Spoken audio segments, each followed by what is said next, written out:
Herkese selamlar. Artık bugün uzun müddəttdən sonra yenidən sizlərlə qarşınızdayım. Səhhətimlə dolayı videolar çəkə bilmirdim. Artıq ya bugündən artıq videolarımıza davam edəcəyik. Bəlkə belə bir qərar aldım ki, videolarımızı yəni iki bölmə, bir videoda iki bölməni izah edəcəm. Amma çox vaxt təbii ki bu baş verməyəcək. İndi hal-hazırda baxacağım.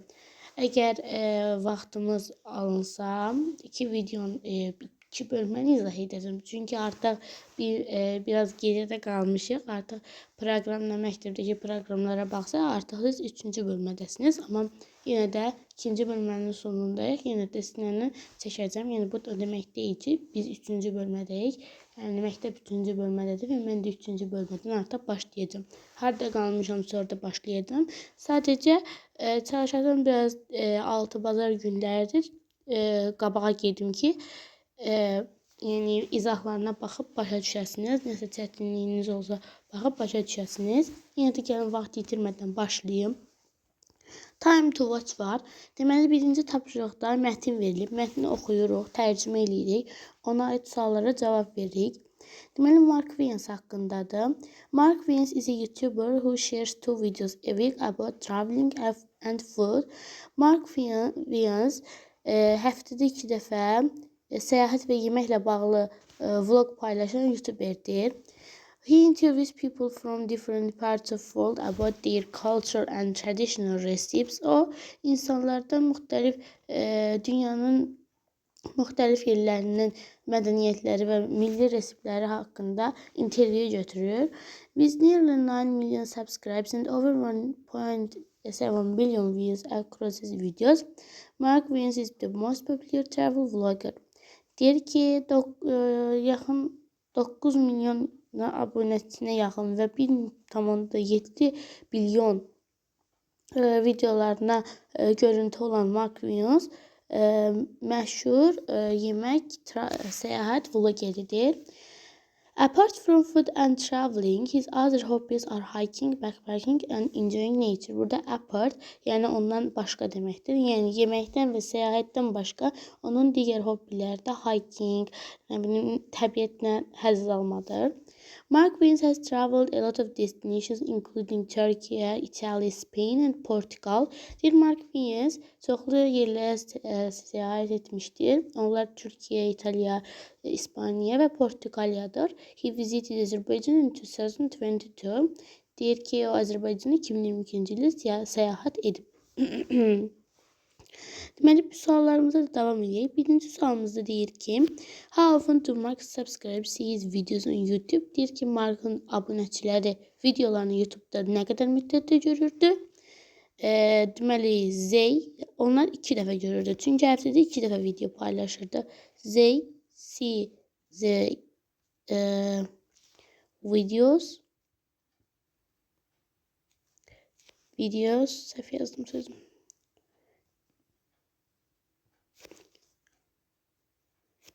Twice a week. 2 həftədə 2 dəfə. Twice a week. Rutkam hal-hazırda yanımda olmağına görə biraz səliqəsiz yaza bilərəm. Yəni, nəsə istəsəniz soruşa bilərsiniz. Yəni, bunun üçün linçləməyə gerək yoxdur. What are his videos mainly about? Onun videoları nə haqqdadır? Tam yazırıq cümləmizi. Onun videoları yemək və səyahət haqqındadır. His videos are about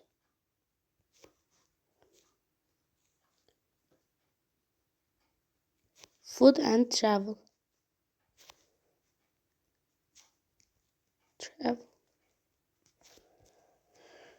Üçüncüyə baxırıq. How many people follow him on the internet? Nə qədər insan internetdə onu follow edir? 9 milyon people subscribe, follow him.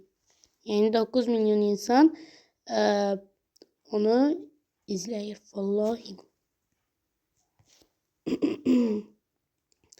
What does Mark enjoy doing in addition to food and traveling? Yəni yemək və burada da in addition, həm də apart from-un sinonimi kimidir. Yəni yeməkdən və səyahətdən başqa Mark nə etməyi sevir? He likes, o neyse verdi. Burada da verilib. Baxın, hiking, sonra backpacking,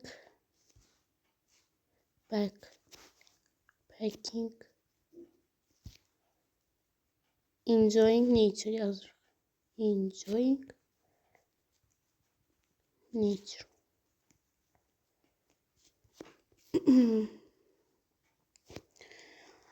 Bu birinci sualımız bitti. İndi keçirik ikinci sualımıza. İkinci sualımızda bize deyir ki o uyğunlaşdırırıq definitionlarına yoğun olaraq. Burada hospitality qonaqpərvərlik deməkdir. Sour tuş, homemade, yəni vaxtım olmadı onları yazım sizə ayrıca və onu göstərim. Sadəcə burada deyəcəm.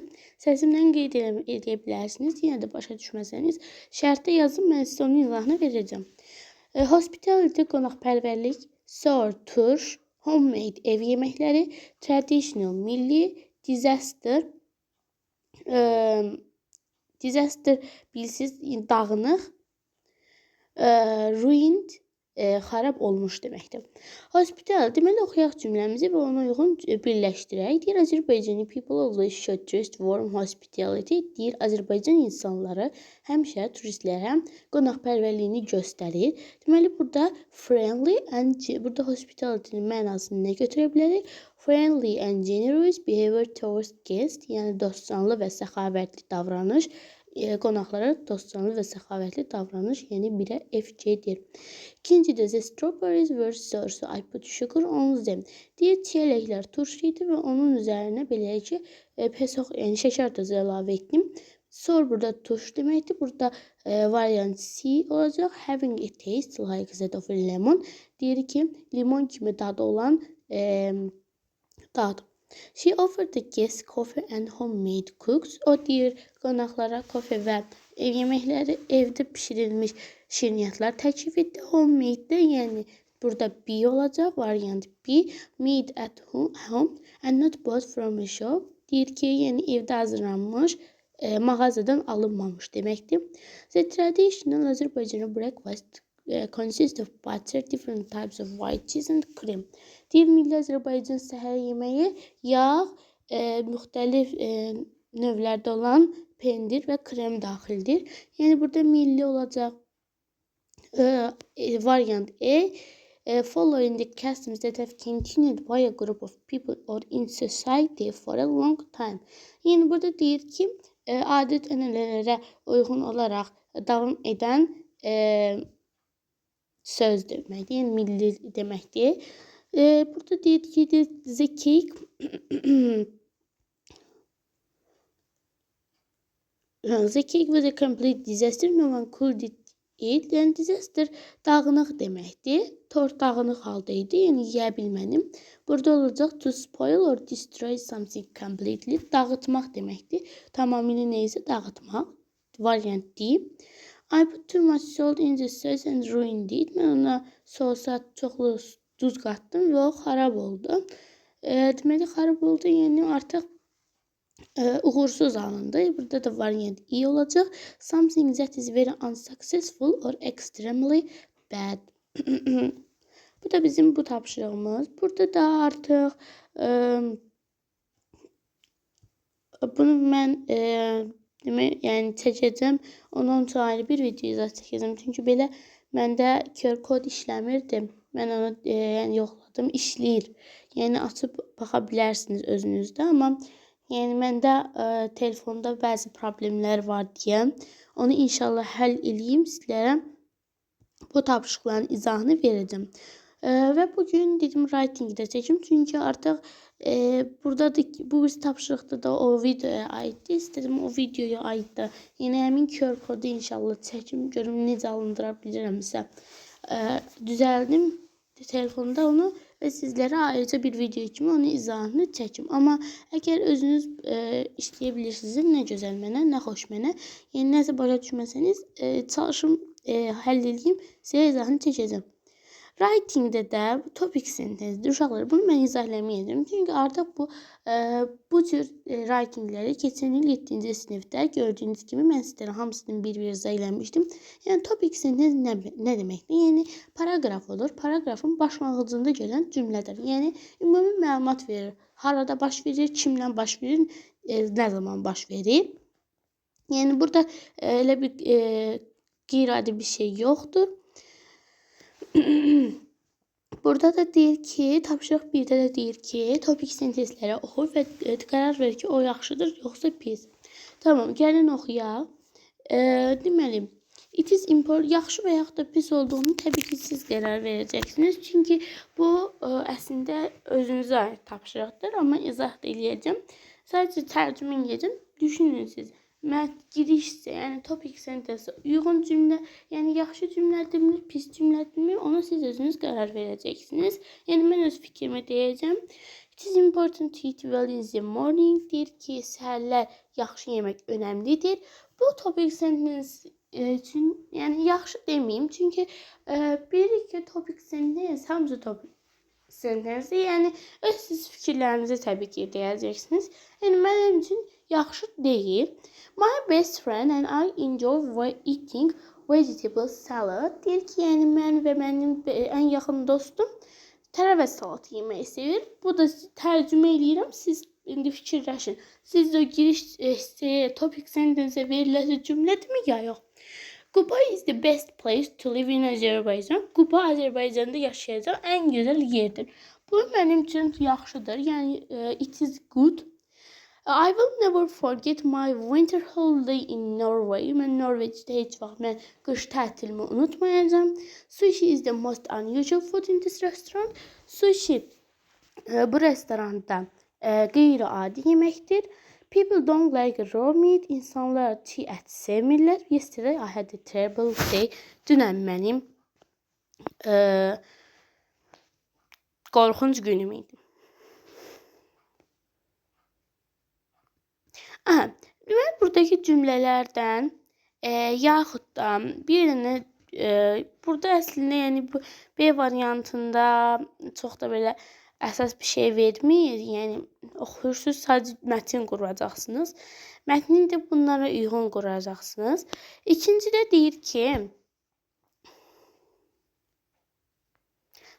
read the body sentences, write topic sentence, body cümlələrini oxuyun, yəni əsas hissəni oxuyun, giriş cümləni özünüz yazın, bracketlərdə olan sözlərdən istifadə etməklə yaza bilərsiniz. Bunlardan biri reasons'dır, voice'dir, reasons'dır. Deməli, oxuyaq da gəlin. Bir dəqiqə.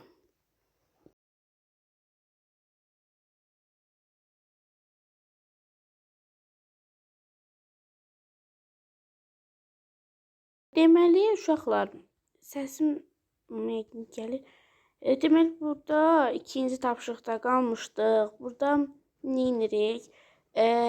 Buradakı yazdırdığım, burada yazmışam. Bunları cümlələrdə istifadə edəcəksiniz. İndi videoda nəsə problem yaşandı deyə, ona görə oxuya bilmədim. Burada birinciyə yazasınız, there are several reasons why I want to become a cook.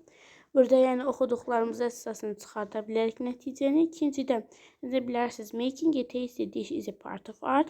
Üçüncüdə my home is the best place to live in for me.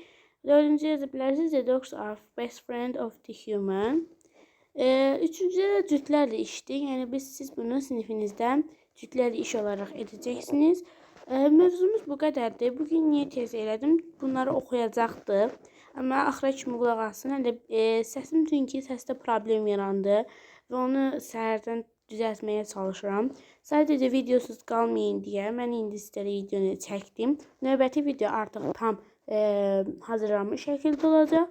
İzlədiyiniz üçün təşəkkür edirəm. Sağ olun, sağlıqla qalın.